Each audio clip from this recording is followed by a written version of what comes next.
Halo semua, balik lagi bareng gue Vian Rafe. Dan seperti biasa di video kali ini gue bakalan lanjutin alur cerita yang sebelumnya pernah gue upload. Oke, tanpa banyak basa-basi yuk kita langsung cek di shot aja alur ceritanya.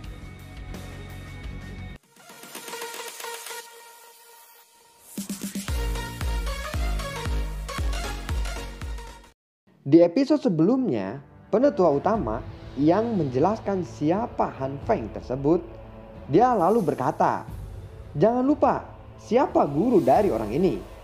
Ada desas-desus bahwa Yao Cheng juga memiliki hal semacam api surgawi. Sekarang dia telah jatuh. Kemungkinan dia menyerahkan api surgawi itu kepada Han Feng. Saya juga tidak yakin karena kematian Yao Cheng benar-benar terlalu aneh. Dan selain Han Feng tidak ada yang tahu sebenarnya apa yang terjadi. Meskipun Han Feng mengatakan bahwa Yao Cheng meninggal karena balasan dari pemurnian obat, itu sungguh tidak masuk akal. Dan menurutku itu sangat mengada-ngada. Dengan keterampilan pemurnian obat Yao Cheng yang tidak tertandingi di dunia, bagaimana bisa dia membuat kesalahan seperti itu? Ucap dari penutua utama. Qin Xuan lalu bertanya, "Penutua utama, maksudmu mungkin adalah..." "Ya, siapa tahu. Saya dengar bahwa teman lama Yao Cheng telah menyelidiki ini selama bertahun-tahun. Saya pikir dia tidak percaya bahwa Yao Cheng akan mati dengan cara yang sangat aneh dan meragukan. Baiklah, masalah ini tidak ada hubungannya dengan kita. Saat ini yang terpenting adalah kita harus memperketat penjagaan terhadap Han Feng. Jika dia mengumpulkan faksi-faksi itu dari wilayah pojok hitam dan bekerja sama satu sama lain, bahkan Akademi Jianan kita akan menghadapi kesulitan," ucap penutua utama. "Ya, saya akan segera pergi dan menyelesaikan masalah ini," ucap Qin Xuan. Penutua utama lalu berkata kembali, "Oh ya, bagaimana dengan siswa baru, Xiaoyan yang memiliki api surgawi baru-baru ini?" Qin Xuan lalu menjawab, "Dikabarkan bahwa dia telah memasuki pegunungan yang dalam untuk berlatih selama 2 bulan. Pada saat dia kembali, dia sudah menembus kelas Dowling. Kecepatan pelatihan ini benar-benar membuat seseorang tidak bisa berkata-kata. Selain itu, dalam kompetisi pemurnian pil, Han Xian telah dinyatakan kalah. Dan bahkan dia berhasil menyempurnakan pil tingkat 5. Penutua utama lalu berkata, "Oh, dia juga seorang alkemis. Apalagi dilihat dari keadaannya, kemampuan pemurniannya cukup besar. Selain itu, dia juga memiliki bakat pelatihan yang cukup besar. Wajar untuk memiliki kecepatan pelatihan seperti itu. Berikan instruksi bahwa setiap orang harus berusaha sebaik mungkin untuk tidak mempersulit anak ini. Biarkan dia melakukan apa yang dia ingin lakukan. Kita kemungkinan perlu mengandalkan dia di masa depan," ucap penutua utama. Qin Xuan lalu menjawab, "Siap, Pak. Sebaiknya aku pergi dulu. Sampaikan instruksi saya kepada setiap penetua," ucap penetua utama. Tiba-tiba mereka melihat gelombang dari arah pegunungan. Dia berkata, "Penetua utama, apa itu?" "Gelombang yang kuat. Aktivitas ini hanya dapat dibuat oleh pil obat yang setidaknya tingkat 6, ucap penetua utama. "Pil obat tingkat 6? Tidak ada seorang pun di akademi dalam ini dapat memurnikan pil obat tingkat 6, ucap Qin Xuan. Penutua utama lalu berkata, "Aku harus segera pergi melihatnya. Anda harus melakukan seperti apa yang saya perintahkan. Seseorang yang mampu memperbaiki pil obat tingkat 6 kemungkinan itu Han Feng," ucap penutua utama. Di sisi lain, Xiaoyan menghela napas lega setelah melihat pilar cahaya besar itu benar-benar menghilang dari langit. Jika aktivasi ini berlanjut, kemungkinan para sesepuh di akademi dalam akan bergegas mendatanginya. Xiaoyan mengepakkan sayapnya dan perlahan mendarat di puncak gunung. Dia penasaran menatap pil obat berwarna biru di atas tangan Yalao. Dia lalu berkata, "Guru, ini adalah pil roh tanah." Yalao tersenyum dan mengangguk. Terlihat sedikit kelelahan di wajahnya. Tampaknya menyempurnakan pil obat tingkat 6 sebagai tubuh spiritual masih menjadi beban baginya. Yalao lalu berkata, "Sayangnya tubuh spiritual ini memang mengalami kesulitan melepaskan semua kekuatan saya. Di masa lalu tidak membutuhkan waktu yang lama untuk menyempurnakan pil tingkat 6. Namun sekarang prosesnya tidak hanya memakan waktu yang lama, tetapi juga sangat menguras energi saya, ucap dari Yellow. Xiaoyan lalu berkata, "Guru, Anda bisa yakin setelah saya mendapatkan Fallen Heart Flame, saya akan mulai mencoba dan memperbaiki tubuh yang dapat menampung roh Anda. Pada saat itu Anda bisa dihidupkan kembali jika saya berhasil dalam penyempurnaan saya," ucap Xiaoyan. Xiaoyan terkejut pada saat dia melihat piroh tanah yang benar-benar menghindari telapak tangannya. Dia berkata dengan suara tercengang, "Jangan bilang bahwa semua pil obat tingkat 6 memiliki tingkat kecerdasan tertentu. Dia bahkan tahu bagaimana cara untuk menghindar," ucap Xiaoyan.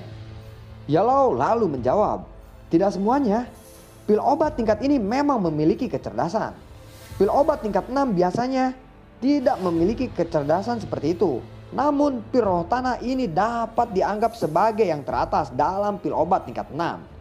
Ini karena setelah dikatalisasi dengan bone chilling flame saya, secara alami memiliki kecerdasan dibandingkan dengan pil obat lainnya di tingkat yang sama," ucap Yellow. "Karena pil roh tanah telah berhasil disempurnakan, akankah kita kembali ke Akademi Dalam terlebih dahulu?" tanya Xiaoyan. Yellow lalu tiba-tiba merasakan akan ada kehadiran seseorang. "Guru, ada apa?" tanya Xiaoyan.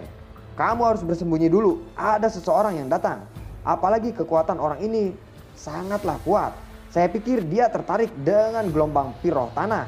Cepat pergi dan sembunyi. Dengan kekuatanmu, kamu tidak akan bisa lepas dari pencariannya. Oleh karena itu, saya hanya bisa menggunakan kekuatan spiritual saya untuk membungkus Anda. Cepat," ucap Yellow. Xiaoyan lalu bertanya dalam hatinya, "Orang ini seharusnya seseorang dari Akademi Dalam. Namun kekuatannya jauh lebih kuat daripada para sesepuh. Jika pikiranku benar, ini seharusnya menjadi tetua utama dari Akademi Dalam." Tetua utama lalu berkata, "Bolehkah saya tahu teman mana yang memurnikan pil obat di Akademi Dalam saya? Dan dari mana Anda berasal? Jika kemungkinan, bisakah kamu keluar untuk menemuiku?" Xiaoyan secara alami tidak akan melakukan apa yang dia minta dan muncul. Tubuhnya seperti mayat saat dia berbaring di semak-semak tanpa membuat gerakan sedikit pun. Detak jantungnya juga ditekan ke titik terendah, menambahkan penutup roh Yellow. Dia percaya bahwa tidak peduli seberapa kuat pria berjubah hitam itu, dia seharusnya tidak dapat merasakan posisi Xiaoyan. Hanya setelah tidak merasakan apa-apa, pria berjubah hitam itu lalu pergi meninggalkan tempat ini. Xiaoyan menghela napas lega saat melihat lelaki tua berjubah hitam itu menghilang.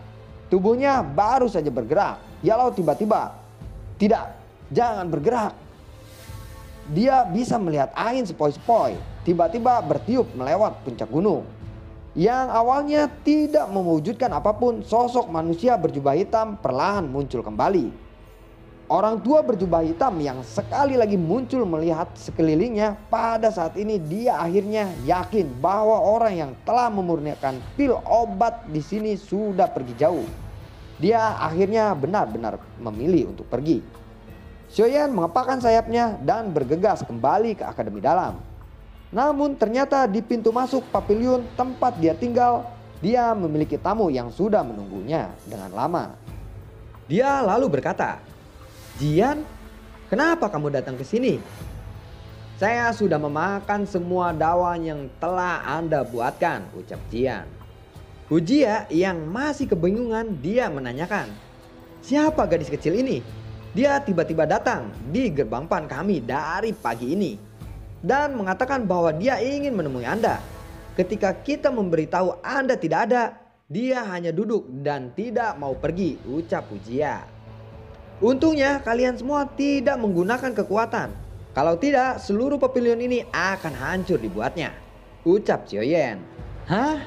Setelah mendengar kata-kata ini, Wu Hao dan Hujia di sampingnya agak tercengang, menatap gadis kecil yang imut di dekatnya. Sun Er di sampingnya tidak terlalu terkejut. Dengan mendengarkan kata-kata ini, tampaknya dia samar-samar merasakan kekuatan Jian. Hujia dan Wu Hao saling bertukar pandangan. Mereka tanpa sadar bergumam, "Itu tidak mungkin kan? Dia hanya anak kecil. Ya ampun, masa sampai sebegitunya?" Jian mengeluarkan setepuk bahan obat kepada Xiaoyan. Lalu dia berkata, ini yang diminta oleh lelaki tua yang menjaga gudang obat itu. Dia mengatakan bahwa ramuan obat ini disiapkan oleh beberapa penetua Liu. Selain itu, kamu telah mengatakan bahwa aku bisa datang dan mencarimu ketika aku memakan semua yawanmu, ucap dari Jian. Gadis kecil ini benar-benar badut yang merusak bahan obat. Penetua Hou pasti akan marah padamu sampai mati, ucap Xiaoyan. Ngomong-ngomong, bahan obat ini adalah sesuatu yang bisa ditemukan sendiri di pegunungan yang dalam. Sejak awal saya memiliki semacam indera khusus untuk benda-benda spiritual alami ini. Aku tidak mencurinya dari orang tua itu, ucap Jian. Kamu bisa merasakan bahan-bahan obat yang terkubur jauh di dalam tanah? Tanya Sun Er. Ya, aku secara alami tahu, namun sebagian besar obatnya dilindungi oleh magical beast yang kuat. Misalnya Snow Demon Sky Ape. Saya telah dipukuli olehnya dan dipaksa kembali selama beberapa kali saat saya pergi ke sana. Kemudian saya bertemu dengan gadis dari Akademi Dalam yang memiliki rambut berwarna perak. Dia tampaknya enak dipandang, jadi aku memberitahunya tentang Sky Demon Ape. Aku ingin tahu apakah dia berhasil. Dia mengatakan bahwa jika dia berhasil, saya akan mendapatkan bagian juga, ucap Jian. Benar-benar tidak terduga bahwa alasan Han Yue mengetahui susu tubuh pendingin di lembah gunung sebenarnya karena Jian memberitahunya. Masalah ini sangatlah menarik, ucap Xiaoyan dalam hatinya. Hehehe, Jian, kenapa kita tidak membuat kesepakatan dulu, ucap Xiaoyan. Saya bisa membuatkan Yohan setiap kali kamu menghabiskannya. Namun saya memiliki syarat. Anda harus mengikuti saya memasuki pegunungan yang dalam untuk mencari bahan obat. Bagaimana? Ucap Xiaoyan. Kamu ingin aku membantumu mencari bahan obat? Tanya Jian. Xiaoyan lalu menjawab. Ya, membantumu memperbaiki bahan obat juga menghabiskan banyak kekuatan. Anda tidak bisa membiarkan saya melakukannya secara gratis kan? Ucap Xiaoyan. Terserah kamu, bagaimanapun saya hanya akan membawa Anda untuk mencari bahan obat. Anda harus menangani sendiri jika Anda bertemu dengan binatang ajaib yang menjaga bahan-bahan obat. Jika Anda benar-benar ingin saya membantu bertarung, Anda perlu memberi saya hadiah, ucap Jian. Baiklah, saya akan membuatkan Yawan malam ini. Anda bisa datang dan mengambilnya besok, ucap Xiaoyan. Tidak, aku akan menunggumu di sini, ucap Jian. Singkat cerita, pada malam hari, Sun Er yang sudah berada di kamarnya, dia didatangi oleh Lin Ying. Ling tua, katakan saja padaku jika ada sesuatu yang ingin kamu katakan, ucap Sun Er. Nona muda, kepala klan telah mengirimkan perintah, ucap Lin Ying. Bicaralah, ucap Sun Er. Lin Ying lalu berkata, masalah kepala klan Xiao yang hilang telah menyebar ke klan kita. Saat ini klan kita sedikit kacau. Hilangnya Xiaozan mungkin juga berarti benda yang menjadi target klan kita juga ikut menghilang. Nona muda juga pasti sebenarnya tahu seberapa serius klan kita memandang itu, ucap Lin Ying. Apakah klan juga mengirim seseorang untuk menyelidiki keberadaan Paman Xiaozan? Tanya Sun Er. Mereka sudah mulai menyelidiki, namun mereka memiliki berita untuk saat ini. Satu-satunya yang tahu tentang detail kehilangannya Xiaozan mungkin adalah tetua pertama dari sekte Mystic Cloud. Sayangnya Xiaoyan telah membunuhnya dalam kemarahannya, ucap Lin Ying. Kakak Xiaoyan sangat menghargai Paman Xiaozan. Xiaozan dikejar oleh sekte Mystic Cloud sampai akhirnya dia menghilang. Kakak Xiaoyan secara alami sangat marah sampai-sampai dia kehilangan sedikit alasannya. Ceritakan tentang perintah ayah dulu, ucap Sun Er. Kepala klan telah mengatakan bahwa jika nona muda tidak menemukan bagian dari kunci itu, Anda harus segera kembali ke klan. Karena kuncinya telah hilang setelah Xiaoyan menghilang, tidak perlu membuang waktu Anda untuk Tuan Muda Xiaoyan. Nona muda, dengan penolakanmu yang berulang-ulang kali untuk kembali dan kamu tinggal dengan Tuan Muda Xiaoyan, kepala klan mungkin secara samar-samar menebak sesuatu. Dia tampaknya sangat tidak puas dengan ini. Ada beberapa sesepuh di klan juga berpikir seperti ini. Mereka berpikir bahwa Tuan Muda Xiaoyan tidak layak untukmu, ucap Ling Ying. Mereka secara alami akan tahu dia layak untukku di masa depan, ucap Sun Er. Namun kamu tidak bisa menunggu sampai masa depan. Nona muda harusnya sudah kembali ke klan saat Tuan Muda Xiaoyan meninggalkan kota hutan saat itu. Anda telah menyeret masalah ini selama 3 tahun. Ada peningkatan jumlah ketidakpuasan dalam klan. Lagi pula kepentinganmu bagi klan bukanlah sesuatu yang bisa dibandingkan dengan nona muda dan tuan muda cabang lainnya. Oleh karena itu kali ini kepala klan telah mengeluarkan perintah yang ketat. Jika Anda tidak kembali dalam waktu 1 bulan, kemungkinan ada orang-orang dari klan yang secara pribadi akan datang. Nona muda sepertinya tidak ingin membiarkan Tuan Muda Xiaoyan saat ini berhubungan dengan klan kan? Anda harus jelas tahu bahwa kekuatan Tuan Muda Xiaoyan saat ini tidak memberinya kualifikasi sedikit pun untuk klan, ucap Ling Ying. Aku tahu, pergilah, ucap Sun Er.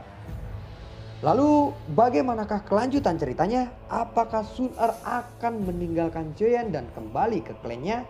Atau Sun Er malah tetap bersama Xiaoyan dan menentang perintah dari ayahnya? Tunggu kelanjutan ceritanya dan nantikan konten gue berikutnya. Bagi yang suka boleh di like, share, komen, dan subscribe. Dan semoga sehat selalu untuk kalian ya. Assalamualaikum, sampai jumpa.